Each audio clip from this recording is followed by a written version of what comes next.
je proclame ce matin, devant solennellement la mort du terme édition.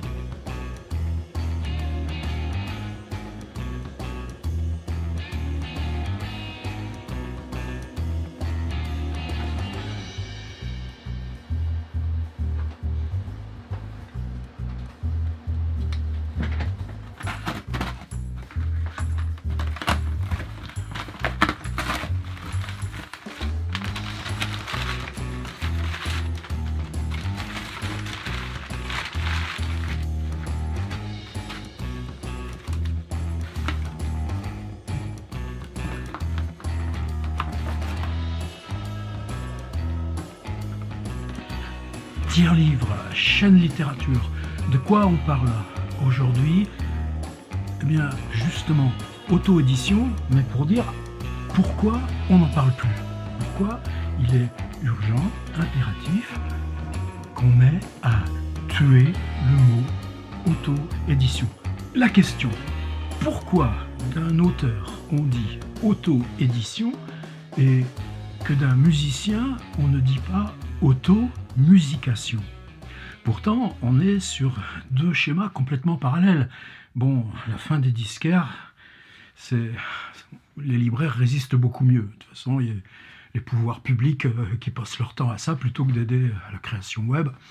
Tant mieux, rien à dire. Mais il y a longtemps qu'ils se sont organisés. Organisés comment? Ce qu'ils font en live, les concerts, c'est vachement plus important que les petits machins rikiki de vente d'albums qui ont complètement dégringolé. L'album, il va avec le live, avec le concert, même pour les gros, même pour les Rolling Stones. Par contre, l'album est aussi la trace symbolique du concert. Une autre écoute, plus lente. Ça, c'était même une figure que les musicaux ont appris à développer depuis un moment. Mais est-ce que ça aussi, c'est pas en train de finir? C'est-à-dire l'album. Oui, le mettre dans un grand label, là encore, ça veut dire quoi? Ça veut dire que vous aurez les articles dans Télérama, vous aurez les articles dans les émissions de radio, vous aurez une espèce de valeur symbolique. Pour la littérature, il y a encore ça aussi. Par contre, est-ce que ces grands labels, ils prennent ce que vous faites à titre, ce qui compte pour vous, ce qui compte là dans le jour, dans l'urgence, dans la réactivité? Non, alors il y a d'autres manières. C'est-à-dire si on met sur Spotify, évidemment, et moi aussi j'utilise Spotify, combien de découvertes je dois à Spotify, ou Deezer, ou ce que vous utilisez. Mais évidemment, ça ramène des brels. Et quand je dis des brels, c'est encore optimiste. Vous n'allez pas payer votre baguette de pain en disant tenez, voilà le papier comme quoi je vous lègue les 1000 écoutes que j'ai eues sur Spotify le mois dernier. Donc cet écrasement, c'est-à-dire ce changement de valeur économique du geste artistique. Et là, il y a un transfert. C'est ce transfert qu'il nous faut réfléchir aussi pour la littérature. C'est-à-dire, c'est quoi notre Spotify à nous? Est-ce que c'est pas nos blogs, nos sites, nos webs? Mais justement, nos blogs, nos sites, en tant qu'on ne leur demande pas de valeur économique en retour, mais qu'ils sont simplement cette instance de partage, d'échange, et ça vaut aussi pour ce qu'on met sur les plateformes comme Facebook. Regardez les chroniques d'André Markovitch sur Facebook. Ce qu'on en retire, zéro patate. Donc à un moment, on s'organise. Les musiciens, ils font comment? Il y a des trucs, par exemple, comme Bandcamp. Alors Bandcamp, c'est une qualité sonore bien meilleure que Deezer ou Spotify. C'est pas du MP3 modulé en fonction de vos qualités de réception. C'est le même principe aussi que YouTube. Ça veut dire que c'est une écoute que vous rémunérez, mais est-ce que ça, c'est organisé par le label? Non, c'est organisé directement par le musicien.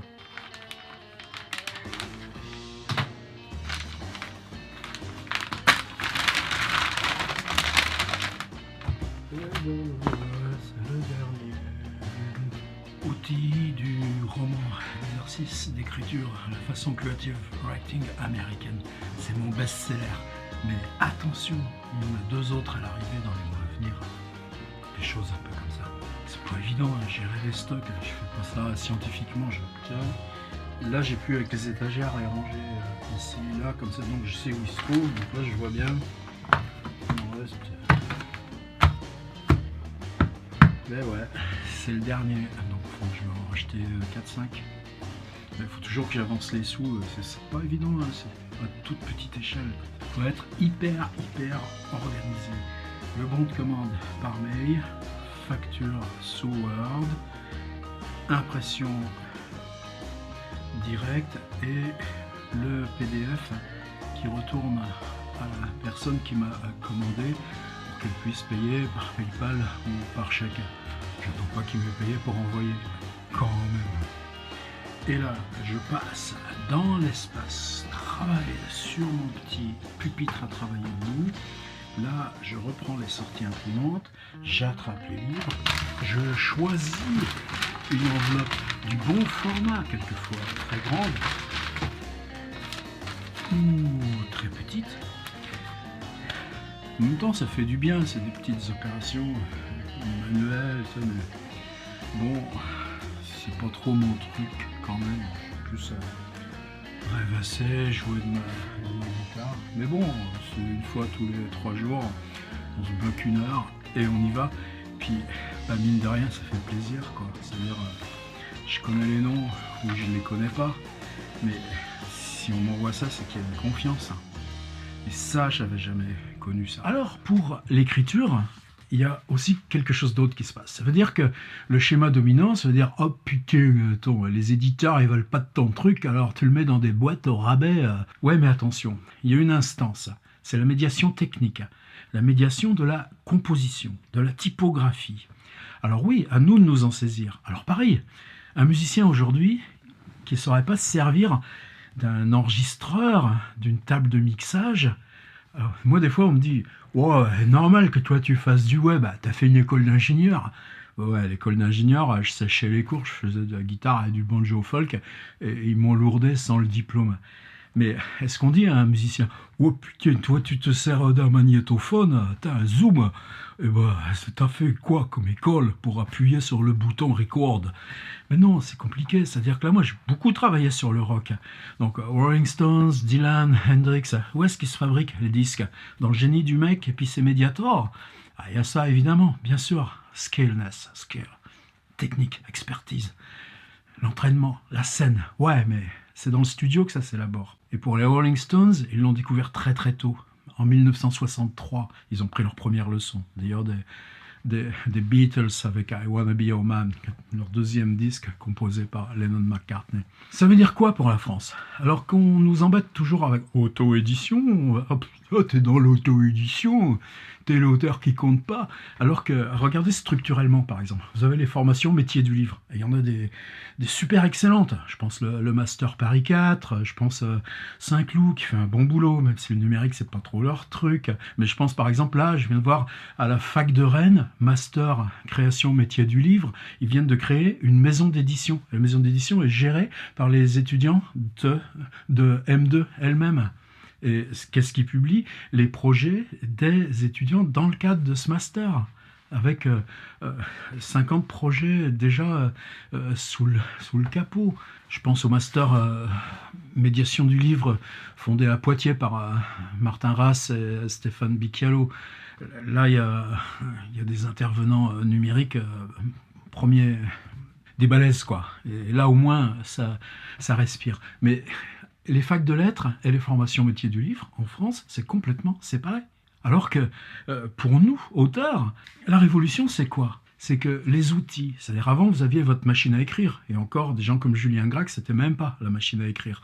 Dans les années 50-60, encore Gallimard, ils envoyaient les trucs manuscrits au Maroc, dans des villages dont c'était la tâche de renvoyer les trucs offset en retour. C'est-à-dire que la frappe se faisait au Maroc. Bonjour.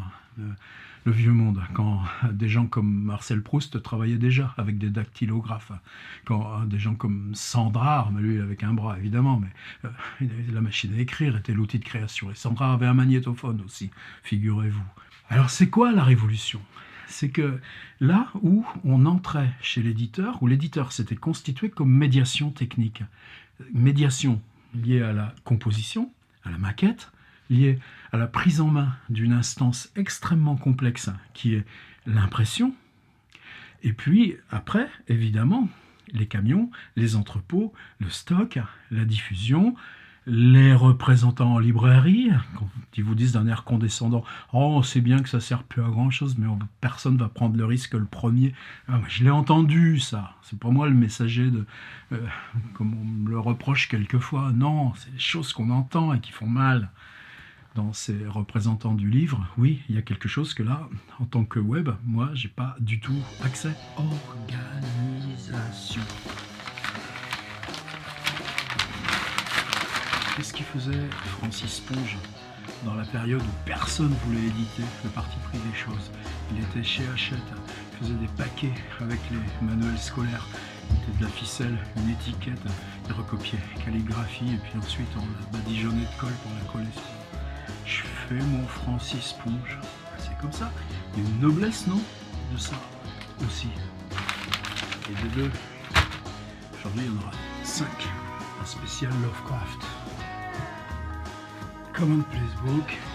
On a un autre dans un autre endroit. Ambrose Bierce. Histoire de fantômes. Et puis, qu'est-ce qu'il voulait aussi? Gestion manuelle des stocks. Je me fais avoir. Je crois que je vais vous envoyer un autre en attente. On va dire plus de haut-parleurs. Allez, je vais lui mettre la musique d'Eric Zahn. C'est là où moi je suis pas hyper fort. C'est-à-dire que mon gars, donc je lui envoie Gears Commonplace Book, mais il faut que je rajoute un petit mot. Ah zut, j'ai plus le hopper. Je te l'envoie parce que je le connais. Je te l'envoie dès que je l'ai reçu, ça va mettre 8 jours quoi. Bon, et donc bah, t'auras eu Eric Zahn bilingue en compensation. Je trouve pas forcément mon compte, mais bon. On apprend. Chez Grasset, abécédaire. Contrat laissé pour 70 ans jusqu'après mon futur et inéluctable décès, quoique la date n'en soit pas encore programmée. François Bon, fragment du dedans. Il y avait une commande de collection et moi je m'étais dit, justement, je leur fais le contrat parce qu'ils me payent et puis du coup ça m'ouvre les censures. Donc j'ai parlé de trucs autobiographiques que je n'ai pas jamais abordés. Maintenant la collection, elle est finie. Celle qui était l'initiatrice de cette belle collecte, qui a eu une bonne dizaine de titres, elle a fondé une boîte de création de chapeaux de luxe, figurez-vous, et que ça marche en plus. Mais là, moi, j'aurais envie d'y retourner, d'en faire des mises à jour, de l'amplifier. Bon, ben non, ça m'appartient plus. Mais là aussi, j'ai appris, regardez la couve comme elle est magnifique. Par contre, j'avais ce truc-là, fiction du corps, j'en ai souvent parlé. Normalement, c'est Verdier qui aurait dû me le publier. C'est des trucs que j'ai écrits en ligne, que j'ai écrits par le blog, avec le blog. Et Verdier, à un moment donné, juste alors qu'on était déjà, on avait parlé de date de sortie, etc., me disent, mais tout ça, c'est en ligne sur ton site. Ben ouais, et alors? Et une phrase qui me fait un truc incroyable. Tu ne te rends pas compte du mal que tu fais au métier. Non, mais heureusement que j'étais assis, quoi. Donc Fiction du corps, je l'ai ravalé. Là maintenant c'est chez un gars que je connaissais à l'époque, l'Atelier Contemporain. Bon, il a eu une aide du CNL. C'est-à-dire, pour obtenir l'aide du CNL, il faut prouver qu'il y a un contrat avec l'auteur et qu'il y a rémunération de l'auteur. Ce truc est sorti il y a 3 ans. J'ai jamais eu un relevé de vente. Peut-être qu'il me doit pas énorme, peut-être qu'il me doit 300-400. Mais 300-400, merde. Moi, de quoi je vis, quoi. Évidemment, il est joli le bouquin. Beaux matériaux, des petits rabats, ça je peux pas les faire avec mes techniques. Un dessin de Philippe Cognier, mais Philippe Cognier, c'est un ami personnel, quoi. Bon, c'est pas forcément un plus, vient de l'éditeur. Et puis, si vous regardez la compo, elle est belle la compo. Mais c'est quoi la compo? C'est exactement la mise en page que j'avais sur mon site. Bon, c'est-à-dire qu'à ce moment-là, moi, la décision, elle est irréversible. Alors évidemment, vous avez toujours, dans ce métier, c'est des tricheurs. Il n'y a pas que les petits comme l'Atelier Contemporain. J'en ai parlé souvent. Le Seuil, le dernier relevé de droits que j'ai, date de janvier 2017, avec des droits bloqués en décembre 2015. On en est là. Alors évidemment, monsieur Lamartinière, banquier, entre-temps a revendu un gros groupe patate qui s'appelle Média Participation, qu'on a strictement rien à foutre. Chaque fois que je vérifie, les autres auteurs, c'est pareil. Et bon, en ce moment, il est question de lancer une classe action sur ces trucs. Mais à un moment donné, c'est-à-dire, oui, on se lance dans fabriquer sa structure d'édition parce que ça va pas. On est en réaction négative. Ça, c'est les livres ateliers d'été, ateliers d'écriture qu'on a fait cette année. C'est la première fois que je faisais un bouquin si gros, j'ai passé les 500 pages. Mais il y a un plaisir de composer, de fabriquer les livres. Et j'ai appris ça par nécessité. Non. Mon premier éditeur, Jérôme Lindon, qu'est-ce qu'il était de métier originel? Typographe. Aux éditions de minuit, il y avait un gars qui s'appelait Capdenac, Jacques de Capdenac. Qu'est-ce qu'il m'a appris sur la typo, ce gars-là, sur la retenue de la typo. En fait, la pensée typo m'a jamais quitté depuis 35 ans. Sauf que maintenant, on a les outils pour l'exercer nous-mêmes. Et là, j'en ai recommandé 2, j'en reçois 2, mais ils étaient déjà commandés. Et hier, j'en ai encore eu une commande. Alors évidemment, comme c'est cher, je ne les commande pas par beaucoup à la fois. Puis ça me coûte ça me coûte aussi cher en frais d'envoi. Colissimo, c'est 6 € et quelques, c'est le prix de fab du bouquin. Et après, tous les autres frais aussi. C'est compliqué l'économie de ce truc. Si on pouvait tous les offrir. Ça, c'est bien de moi. Dedans, j'ai mis la facture, j'ai mis le bouquin. Si je cherche dans ma tête, je retrouve le truc. Là, j'ai mis l'enveloppe. Sans la place, il faut que je réouvre. Je trouve que ça m'arrive directement à la poste. C'est quand même mieux de savoir. Depuis les origines, il se débrouille beaucoup mieux s'il y a une adresse écrite sur l'enveloppe que s'il n'y en a pas. C'est-à-dire que, bien sûr, le gros déclic, il est parti d'une détermination négative. Moi, c'était mon Commonplace Book de Lovecraft, un truc que j'étais immensément attaché. Donc, on travaillait avec Le Seuil sur des séries de petits récits, justement, dans lesquels j'attends toujours les relevés de vente. Depuis 3 ans qu'ils sont dans toutes les gares, relais, Fnac, etc. Et puis, là, c'est les carnets de recherche de Lovecraft. J'avais mis, c'est ça qu'il faut mettre en avant. Ah oui, mais ça, les gens ne connaissent pas. Bon, donc moi, j'ai basculé. Alors, basculer, ça veut dire quoi? Ça veut dire que les outils techniques, sur quoi on compose? Bon, il y a InDesign, évidemment, et il y a des auteurs, je pense à Olivier Cadio, qui écrivent directement dans InDesign, parce qu'ils ont besoin de cette projection dans la maquette du livre pour leur instance d'écriture même, des choses dont on discute beaucoup, nous, avec nos étudiants en école d'art. L'autre révolution aussi, mais beaucoup plus secondaire pour la prose, enfin en tout cas pour des objets de cet ordre-là, on n'a pas besoin d'InDesign, c'est-à-dire que très élégamment, Word 2016, il y a 3 ans, a aspiré, de la même façon qu'ils avaient aspiré l'ergonomie des styles de Pages 3 ans plus tôt, a phagocyté toutes les fonctions de mise en page basiques d'InDesign. En gros, j'ai pas besoin d'InDesign, j'imprime mes livres au même niveau de précision sur les césures, sur les bas de page, sur tous les réglages techniques que je pouvais faire avant avec InDesign. C'est direct Word, PDF, impression. Par contre, là, oui, c'est l'instance. C'est-à-dire cette signature graphiste, cette instance pure de création du graphiste. Alors, la question, c'est la même chose que pour le cinéma, entre production d'un film, avec un monteur, avec quelqu'un ou quelqu'une qui va se saisir de la colorimétrie, qui sont des choses très savantes, qu'on va venir avec un ingé son et pas un petit micro Rode Pro vidéomic posé sur l'appareil, ou alors dire, là, ce qu'on fait tout seul. Mais en même temps, j'ai accès à la publication film, à la diffusion film, parce que je m'enregistre, je le pousse sur YouTube. Et bien, pour l'écriture, on a le même schéma. C'est-à-dire que la révolution du print on demand, la révolution du livre numérique, c'était quoi? C'est-à-dire que sur ces plateformes, Kindle, iTunes, Kobo, maintenant Kindle et Kobo sont les deux gros machins qui résistent. Kobo résiste bien, iTunes et tout ça se sont un peu enfoncés, mais Nous, bon, ils se bagarrent entre eux, on les voit faire, mais même sur des logiciels comme Calibre, qui sert à fabriquer les EPUB, c'est-à-dire la version HTML qu'on appelle livre numérique et qui est diffusée sur ces plateformes, la question c'est comment on travaille les styles, comment on impose une marque graphique. Ça, par exemple, mes copains là qui continuent à publi.net, n'est-ce pas Roxane, salut, et non seulement ils savent faire, mais ils nous montrent le chemin en avant.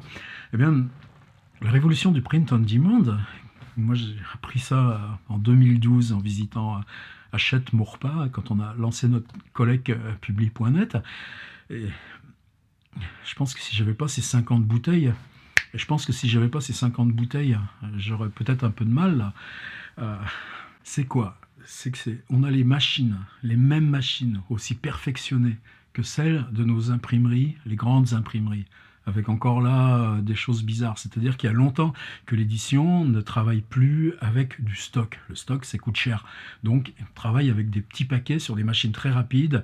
Il y a encore 5-6 ans, on disait, en gros, tu passes d'un titre à un autre, il faut 40 minutes de reconfiguration du logiciel machine, et puis on en sort un paquet de 1500, 2000, 2500, et même les best-sellers, on travaille toujours à flux tendu.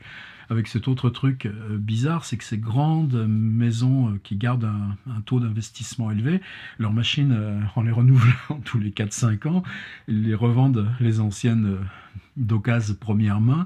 Et maintenant, on les voit en Roumanie, en Pologne, en Estonie, et en gros, c'est elles qui leur bouffent le marché. C'est-à-dire que la volatilisation de l'imprimerie haut niveau, heureusement, il en reste en France.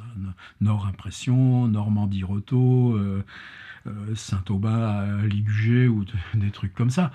Ouf, ça reste. Mais ils ont fragilisé, ils ont sapé eux-mêmes leur propre base. Alors en même temps, vous voyez, il y a un mouvement convergent. C'est-à-dire que même dans ces usines, maintenant, on commence à avoir les logiciels. C'est juste une question de logiciel.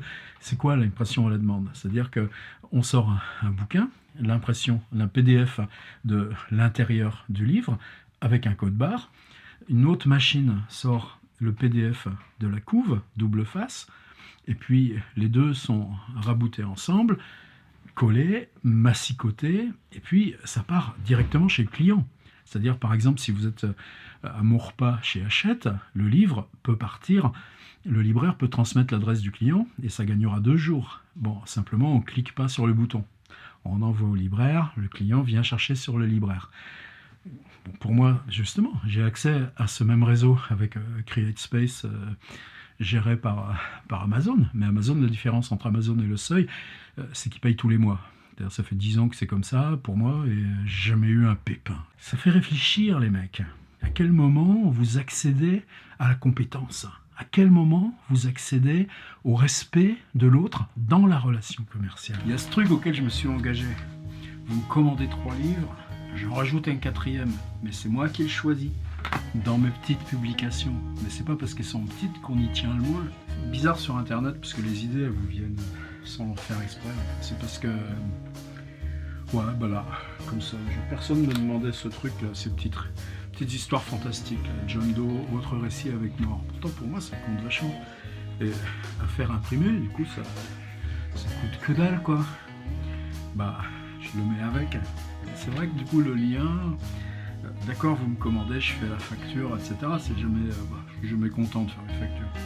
Mais, si j'en rajoute un que j'offre, la relation, elle redevient autre.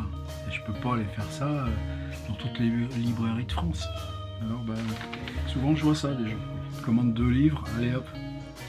Ils en rajoutent un 3e, comme ça ils savent qu'il y aura le 4e. C'est de bonne guerre, non?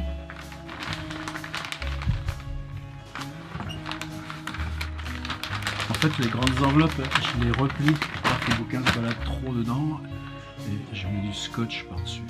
Artisanat, je vous dis. Ça a toujours été un truc qui m'a enchanté. Comment les fabricants de scotch. Le problème, c'est de savoir à quel endroit vous allez gratter avec l'ongle pour trouver où qui commence le truc. C'est le genre de problème que même à 65 balais, vous avez toujours dans votre vie et que vous ne trouverez jamais de solution rationnelle à la chose.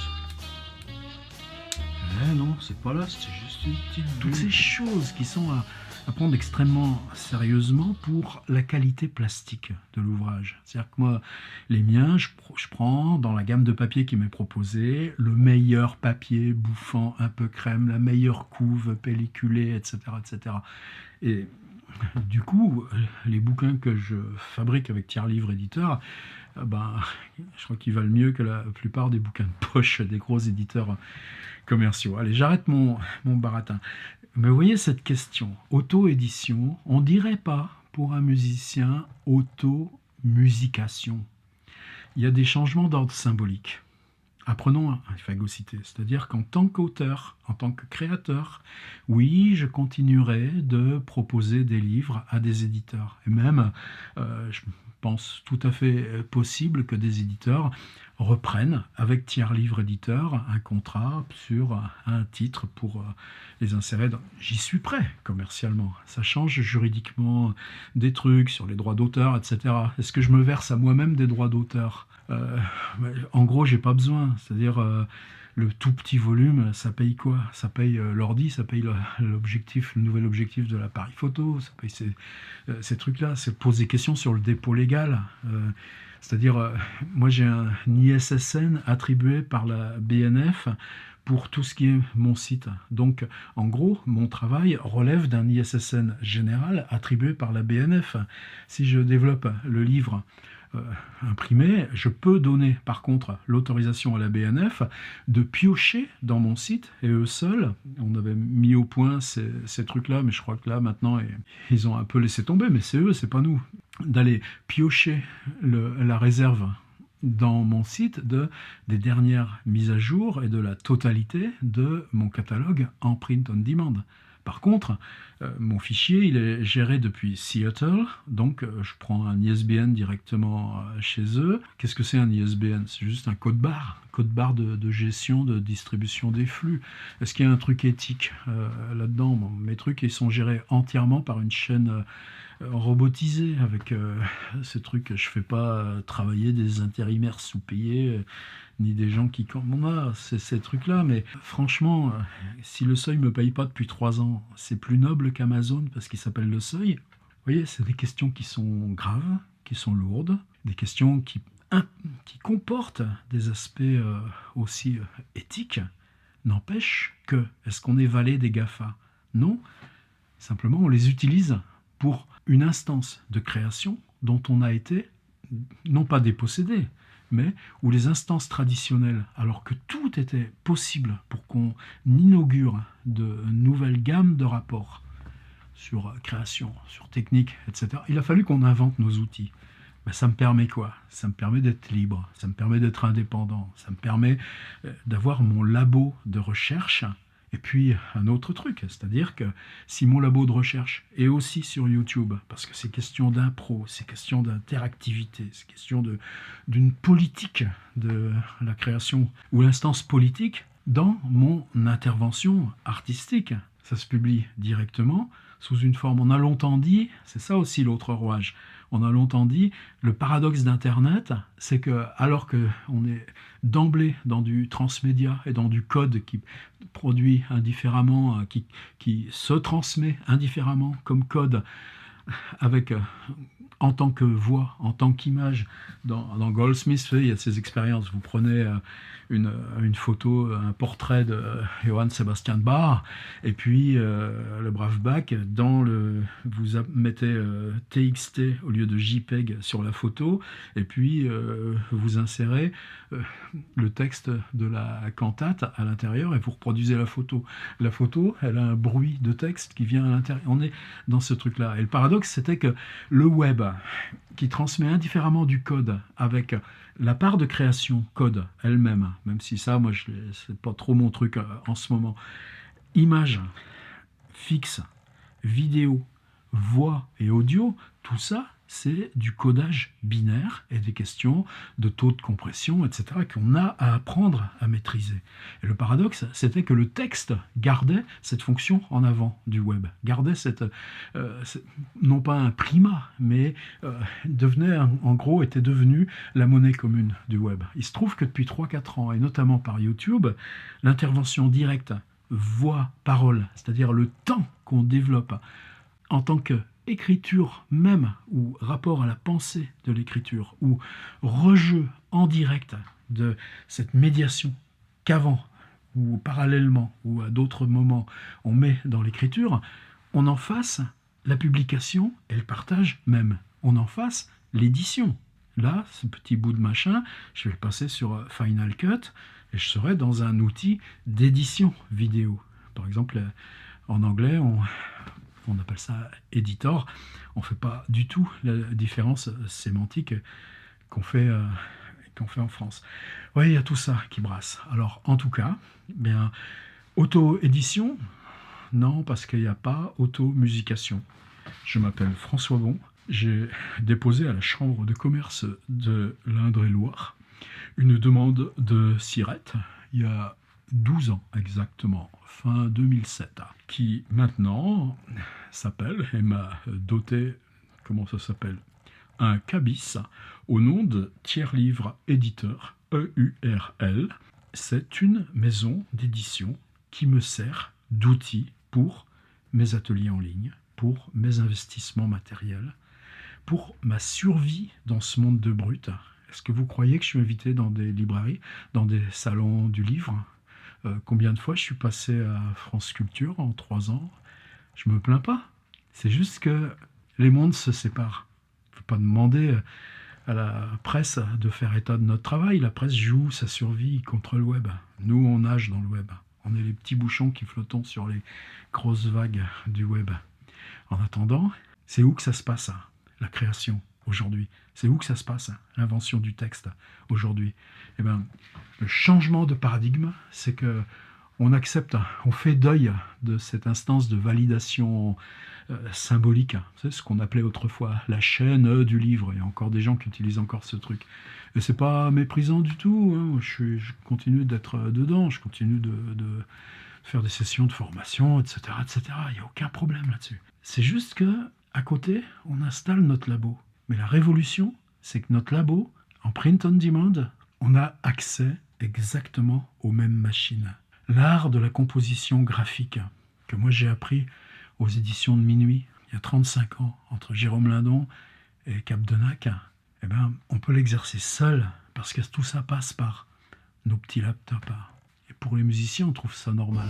Ça n'empêche pas le Mediator, ça n'empêche pas la guitare. N'empêche que ce qui se fabrique pour le film, dans le studio de montage, ou pour la musique, dans le studio son, eh bien, on y a accès individuellement, en tant qu'artiste. Tiers livre, éditeur, s'en va à la poste. Mais gardez bien le reçu, parce que sinon le comptable